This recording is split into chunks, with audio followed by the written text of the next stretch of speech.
안녕하세요. 크리스천 영상학교 운영하는 신목사입니다. 오늘은 대부분의 목사들과 교인들이 천국행을 거절당하는 이유라는 제목을 한번 생각해 볼게요.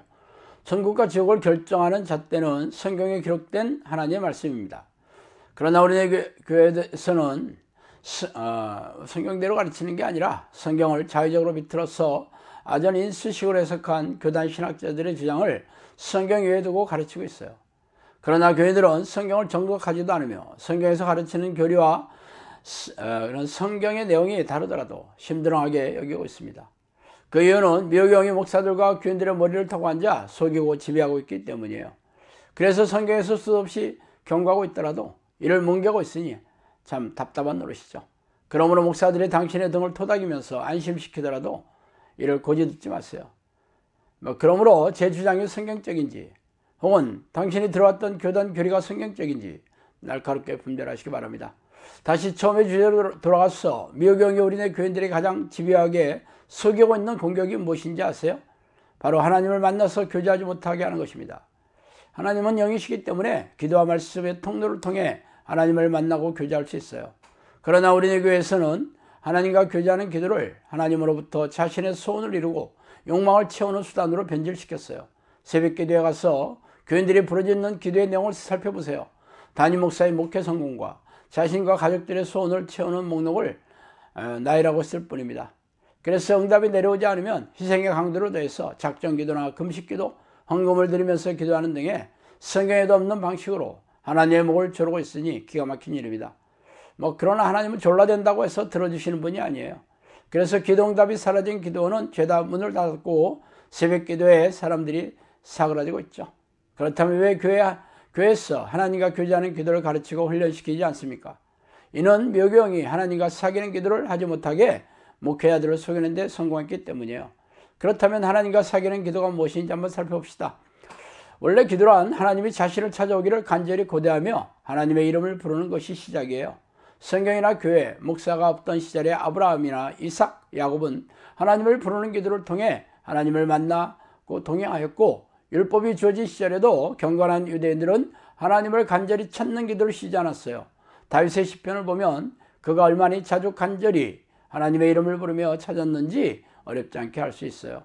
그래서 하나님이 찾아오시면 찬양과 감사, 회개, 하나님의 뜻을 구하는 기도인 간구와 다른 이들을 위한 중보를 하는 것이죠. 그 중에서도 하나님과 교제하는 기도의 핵심 요소는 회개입니다. 하나님은 죄를 미워하시며 죄인을 가까이 하실 수 없는 분이기 때문이죠. 그래서 날마다 자신의 죄를 자복하고 회개하는 기도를 통해 예수 그리스도의 보혈을 의지해서 죄를 용서함 받음으로 의인으로 인정받아야 하나님과 교제를 나눌 수 있어요. 이는 자신의 능력이나 노력이 아니라 전적으로 하나님의 은혜이므로 감사와 찬양의 기도를 쉬지 않고 올려드리게 됩니다. 예수님께서 가르쳐 주신 주기도문을 보세요. 하나님의 이름을 부르고 그분의 이름을 찬양하고 자신을 통해 하나님의 뜻이 이루어지도록 간구하지 말씀하시잖아요. 또한 자신이 지은 죄의 용서를 빌면서 자신도 용서하는 삶을 요청드립니다. 그리고 죄에 걸려 넘어지게 만드는 시험에서 이기는 능력을 구하고 악한 영과 싸워 이기도록 간구하라고 명령하고 계시죠. 겨우 이 땅에서 요구하는 것은 최소한의 생계비를 요청하는 것에 불과해요. 그러나 대부분의 목사들과 교인들은 목회 성공과 자신과 가족들의 세속적인 축복과 성공을 주구장창 나열하는 기도를 무한 반복하고 있습니다. 그 이유는 하나님과 사귀는 기도가 아니라 거머리들의 딸들처럼 끊임없이 자신의 탐욕을 채우는 기도에 불과하기 때문이죠. 잠언에서 말하는 거머리가 누구입니까? 바로 탐욕스러운 귀신들이에요. 그러므로 다오다오하는 기도를 하는 이들은 죄다 귀신의 자녀들인 셈이죠. 그렇다면 하나님과 교제하는 기도를 하는 이들의 모습을 살펴봅시다.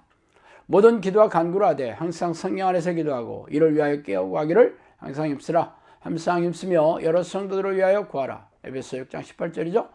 너희가 내 안에 거하고 내 말이 너희 안에 거하면 무엇이든지 원하는 대로 구하라. 그리하면 이루리라. 요한복음 15장 7절입니다. 하나님과 사귀는 기도를 하는 사람들의 특징은 성령 안에서 기도하는 것이며 그 증거는 구하는 것마다 응답이 내려오는 기도를 하는 사람이에요. 이런 잣대로라면 대부분의 우리네 교회 목사들과 교인들은 성령 안에서 기도하는 것이 아니고 예수 그리스도의 영이자 성령이 안에 계신 것도 아니에요. 말하자면 종교적인 행사로 기도 행위를 하고 있는 종교적인 사람이 불과할 뿐입니다. 그러나 우리 교회에서는 3분짜리 영적 기도를 하면 성령께서 자동적으로 들어오신다고 가르치고 있기 때문에 이런 말씀에 대해서는 다른 구절로 물타기를 하거나 그냥 뭉개고 있죠. 그래서 기도에도 응답이 없자 기도를 포기하고 교회에 와서 기도하는 법이 없어요. 여호와께서 말씀하시되 너희의 무수한 재물이 내게 무엇이 유익하뇨? 나는 순양의 번제와 살찐 짐승의 기름에 배불렀고 나는 숫송아지나 어린 양이나 순염소의 피를 기뻐하지 아니하노라. 너희가 내 앞에 보이려고 오니 이것을 누가 너희에게 요구하였느냐? 내 마당만 밟은 뿐이니라. 헛된 재물을 다시 가져오지 말라. 분양은 내가 가중히 여기는 바요. 월삭과 안식일과 대회로 모이는 것도 그러하니 성회와 아울러 악을 행하는 것을 내가 견디지 못하겠노라. 내 마음이 너희 월삭과 정한 절기를 싫어하나니 그것이 내게 무거운 짐이라. 내가 지기에 곤비하였노라. 너희가 손을 펼 때 내가 내 눈을 너희에게서 가리고 너희가 많이 기도할지라도 내가 듣지 아니하리니 이는 너희의 손에 피가 가득함이라. 이사야 1장 11절에서 15절이죠. 이미 오래전에 하나님께서는 이사야 선지자를 통해 교인들의 기도에 응답하지 않는 이유에 대해 이렇게 말씀해 주셨어요. 바로 죄악을 행하면서도 회개하지도 않으며 죄에서 돌이킬 생각조차 없기 때문이죠. 그 죄악 중에서 가장 가증스러운 죄가 바로 종이 주인을 찾아오지 않으며 주인의 명령을 무시하고 경멸하는 죄입니다. 그래서 하나님의 이름을 부르며 찾아오지도 않는 기도를 하는 교인들은 죄다 지옥불에 던져질 것이 전혀 이상하지 않아요. 하나님은 성경에 명령한 대로 심판하시는 공의의 하나님이시기 때문입니다. 자, 오늘은 여기까지 하겠습니다. 감사합니다.